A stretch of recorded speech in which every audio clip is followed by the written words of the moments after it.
সকালবেলায় পানি চেঞ্জ করছি।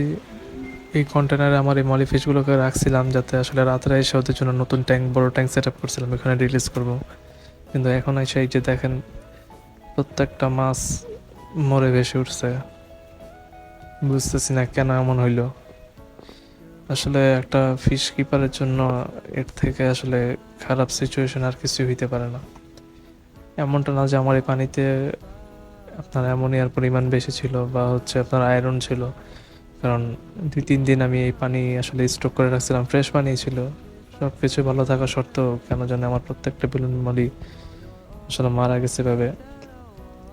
আসলে আপনারা যারা অভিজ্ঞ ব্রিডার আছেন, মলি ফিশ পালেন, কী কারণে এই সমস্যাগুলো হইতে পারে অবশ্যই একটু কমেন্ট করে জানাবেন, যাতে আসলে আমার সামনে যে মলিগুলো আছে ওগুলো যাতে আমি আসলে সেভ করতে পারি। আসলে এত যত্নের পরও